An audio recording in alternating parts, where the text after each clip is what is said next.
Hello दोस्तों, जैसा कि आपने थंबनेल पे देखा कि वक्रांगी शेयर का एनालिसिस हम इस वीडियो में करेंगे। और इस वीडियो में हम क्या डिस्कस करेंगे, 5 से 6 स्टेप्स में इस शेयर का एनालिसिस करेंगे। क्या क्या नंबर एक कंपनी करती क्या है, एक्चुअल कंपनी का बिजनेस समझेंगे, क्योंकि जब तक कंपनी का बिजनेस आपको समझ में नहीं आता आप उसमें इन्वेस्ट नहीं करते। दूसरी चीज़ है कंपनी के फंडामेंटल्स, कंपनी का रेवेन्यू, प्रॉफिट, पी रेशियोज, महंगा है सस्ता है, सारी चीज़ें हम डिस्कस करेंगे। इसी के साथ इसके कॉम्पिटिटर्स जो है उसके कंपैरिजन में सस्ता है, महंगा है, क्या कर रहा है, ये सब डिस्कस करेंगे। और ये सारी चीज़ें आपने बता दी, 5-6 चीज़ें हैं, तो ये फटाफट चलो डिस्कस करते हैं। तो स्क्रीन पे चलते हैं सीधा, ठीक है। तो सबसे पहले देख लेते हैं कंपनी क्या करती है, ठीक है। तो वक्रांगी की वेबसाइट है। तो बेसिकली क्या सर्विस प्रोवाइड करते हैं, एक तो बैंकिंग सर्विस प्रोवाइड करते हैं, ठीक है, banking service, insurance, financial service. दूसरा एटीएम सर्विस प्रोवाइड करते हैं। फिर ये ई कॉमर्स एंड लॉजिस्टिक जो है उस तरीके की सर्विस प्रोवाइड करते हैं। थोड़ा सा नीचे चलते हैं तो देखिए इनकी सर्विस जो है ये इस तरीके की सर्विसिंग है, और जिसमें देखो गोल्ड के अंदर, सिल्वर के अंदर, ब्रॉन्ज के अंदर, और इनके वक्रांगी के अंदर जो है वो 21,900 के अंदर है ऑल ओवर द इंडिया, ठीक है। 31 स्टेट्स में डिस्ट्रिक्ट ये सारे यहाँ पे इन्होंने, इनके पार्टनर्स हैं, ये बैंक से इतने सारे, और गवर्नमेंट की स्कीम्स हैं वो सब इनके हैं, ठीक है। तो ये हमें समझ में आ गया बिजनेस मॉडल इनका क्या करते हैं। बेसिकली ये एक तरीके से टेक टाइप कंपनी है, ठीक है।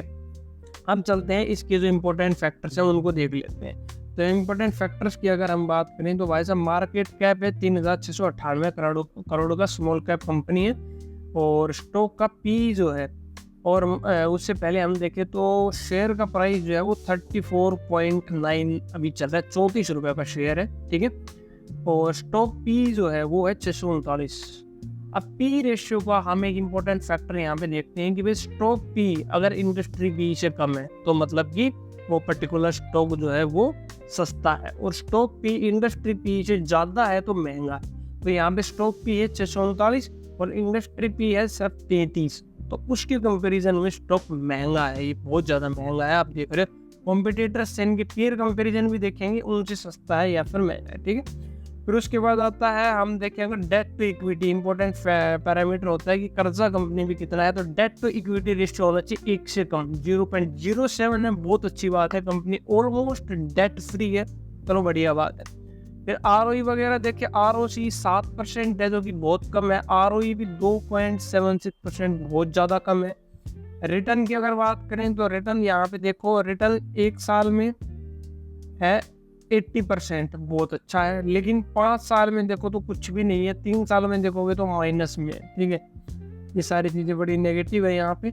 और अब चलते हैं हम थोड़ा सा नीचे, ठीक है, थोड़ा सा नीचे चलते हैं। तो पी रेशियो देखो, इसका एवरेज अगर हम देखें 1 साल का है ना, तो एवरेज 1 साल का पी अगर देखें तो देखो वो इसका है यहाँ पे मीडियन पी 71.6, लेकिन अभी इसका पी चल रहा है कितना, यहाँ पे देखोगे तो 600 से ऊपर है पी, तो बहुत महंगा है। इसके ही 1 साल के हिसाब से देखें तो 5 साल के हिसाब से है ना, 1 साल के हिसाब से देखते हैं तो 642 है, उसके कंपैरिजन में ठीक है, लेकिन 3 साल 5 साल में देखें तो महंगा है, इंडस्ट्री पी में महंगा है।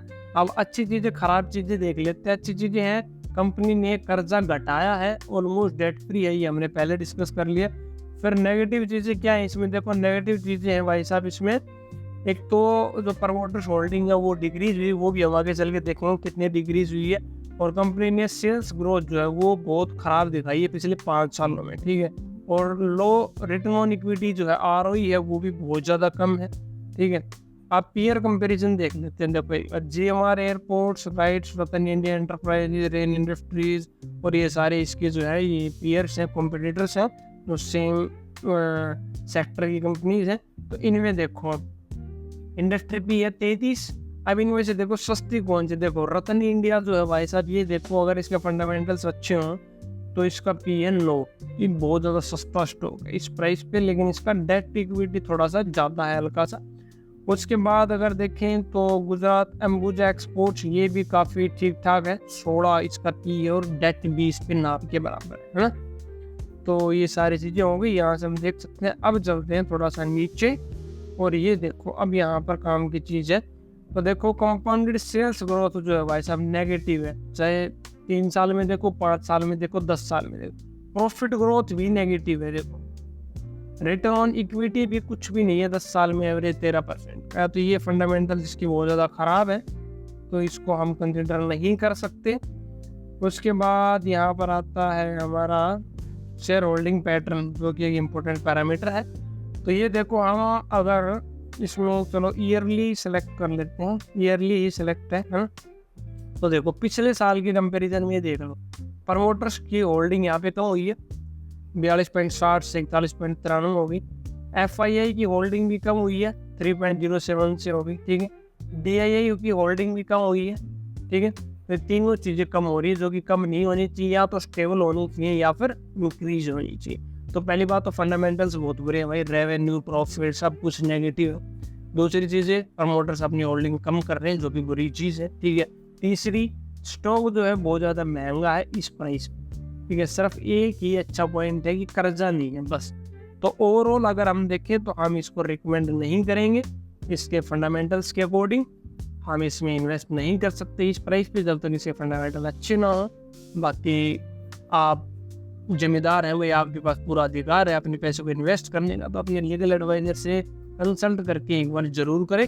ये फंडामेंटल्स बुरे हैं तो इन्वेस्ट करने का कोई फ़ायदा नहीं है। तो ये था वक्रांगी का शेयर एनालिसिस। कैसा लगा कमेंट्स में जरूर बताना, और IPO और शेयर मार्केट से जुड़े ऐसे वीडियोज़ के लिए चैनल को सब्सक्राइब करके नोटिफिकेशन बेल दबा देना, ताकि कोई भी काम की वीडियो आपसे मिस ना हो। मिलते हैं अगली वीडियो में एक नई अपडेट।